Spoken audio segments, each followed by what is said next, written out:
अगर आप breakfast, lunch या इवनिंग स्नैक के लिए कुछ क्विक या न्यूट्रिशियस ढूंढ रहे हैं तो ये रेसिपी परफेक्ट है आपके लिए। ना मैदा, ना आटा, ना ही बहुत ज़्यादा मेहनत। ये रेसिपी इतनी यूनिक एंड अमेजिंग है कि घर में बड़े छोटे सबको बहुत पसंद आने वाला है। चलिए स्टार्ट करते हैं। सबसे पहले हम सूजी का बैटर तैयार करेंगे ताकि सूजी अच्छी तरह सोक हो जाए। 1 कप सूजी ली है, 1/4 हमने कर्ड ली है और 1 ही कप पानी लिया है। अब इसको अच्छे से फेंटना है और इसको 10 to 15 मिनट्स के लिए रखना है। मिनिमम 10 मिनट्स तो आपको रखना ही चाहिए ताकि सूजी एकदम सॉफ्ट हो जाए। अच्छा, आप देखना जितनी देर में ये रेस्ट करेगा उतनी देर में हमारी सारी स्टफिंग भी रेडी हो जाएगी। सबसे पहले हम पैन में बटर डालेंगे और गैस को हम हाई फ्लेम पे रखेंगे। फिर हम छोटे छोटे पीसेस में कटे हुए अनियन डालेंगे। सिर्फ 30 सेकंड तक हाई फ्लेम पे रोस्ट करना है क्योंकि हमको सिर्फ हल्का सा पकाना है। जैसे ही अनियन का कलर चेंज हो जाए बाकी सारी वेजिटेबल्स डाल देंगे। मैंने यहाँ पे कैप्सिकम ली है, कैरेट ली है और कॉर्न भी लिए हैं। अब हम इनको लगातार 1 मिनट तक चलाते रहेंगे। इसी आप 1 मिनट में नोटिस करोगे इन सारी वेजिटेबल्स का कलर चेंज हो जाएगा। फिर आप ग्रीन चिल्ली डाल देना, थोड़ी देर पकाना है। फिर पनीर डाल देना है, फिर 1-2 बार टोस्ट करके गैस को बंद कर देना है। पनीर को ज़्यादा पकाना नहीं है वरना ये हार्ड हो जाएगा। अब हम ऐड करेंगे ब्लैक पेपर, जीरा powder, chaat masala, oregano and salt. Last में चॉप्ड किया कोरिएंडर। याद रहे ये सब चीज़ें गैस बंद करके ही डालनी है। जब ये रूम टेम्परेचर में आ जाए फिर चीज़ डालनी है। आप कोई भी चीज़ यूज़ कर सकते हो। फिर हम इसको अच्छे से मिक्स करेंगे। डोंट वरी, चीज़ मेल्ट नहीं होगी क्योंकि ये गर्म नहीं है।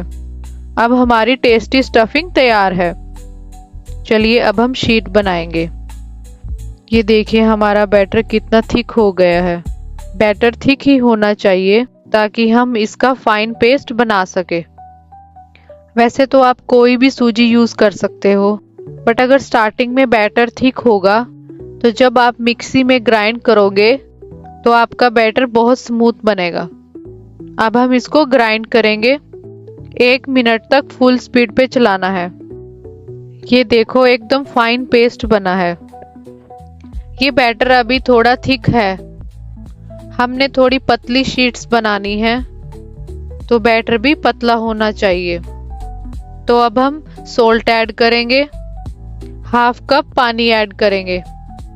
हमने इसको अच्छे से मिक्स करके ये बैटर बिल्कुल देखने में मिल्क की तरह लगता है। जैसे मिल्क की कंसिस्टेंसी होती है बिल्कुल वैसा।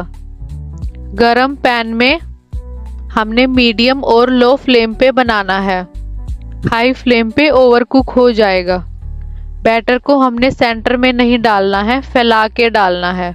डालते ही हमने पैन को शेक कर लेना है जिससे ये सारा बैटर अच्छे से फैल जाए। ये शीट बनाने के लिए नॉनस्टिक पैन ही सही रहेगा तो आप उसी का ही यूज़ करना। विदिन 30 सेकेंड्स शीट बनकर तैयार हो जाएंगी। जब भी आप शीट प्लेट में डालें, प्लेट में ऑयल लगा होना चाहिए वरना शीट एक दूसरे से चिपक जाएंगी। मैंने पहले से ही ऑयल लगाया हुआ था। ऐसे ही मैंने अब और शीट्स बनाई हैं। इस रेसिपी की खास बात ये है कि आप सारी प्रिपरेशन रात को करके रख सकते हो ताकि आप सुबह जल्दी से बना सको। याद रखना, जब भी आप शीट के ऊपर शीट भी रखो तो ऑयल ज़रूर लगाना है वरना आपकी सारी शीट्स चिपक जाएंगी। ये देखिए ऐसे ही हमने सारी शीट्स तैयार कर ली हैं। बेस्ट बात ये है कि इतनी पतली बनती है कि इसमें से नीचे का कलर भी दिख रहा है। सच में ये बहुत पतली हैं। बीच में स्टफिंग रखना और बिल्कुल इसको पार्सल की तरह अच्छे से रैप कर देना। और ये रैप बनाकर आप रात को फ्रिज में रख सकते हो। बस सुबह उठकर इसे कुक करना है। जिस साइड आपने फोल्ड किया है उसी साइड को नीचे रखना है ताकि वेट उसी पर आए और वो अच्छे से चिपक जाए। हाई फ्लेम पर नहीं पकाना है, मीडियम फ्लेम पर ही पकाना है। जिस साइड आपने रैप किया है उसी साइड को नीचे रखना है। 30 सेकंड बाद फिर आपने पलट लेना है। ऐसे ही आप इसको अच्छे से पका लेंगे। देखिए कितना डिलीशियस और हेल्थी सूजी वेज रैप तैयार है। अगर आपको रेसिपी पसंद आए तो वीडियो को like, comment, share and subscribe करना। मिलते हैं नेक्स्ट वीडियो में।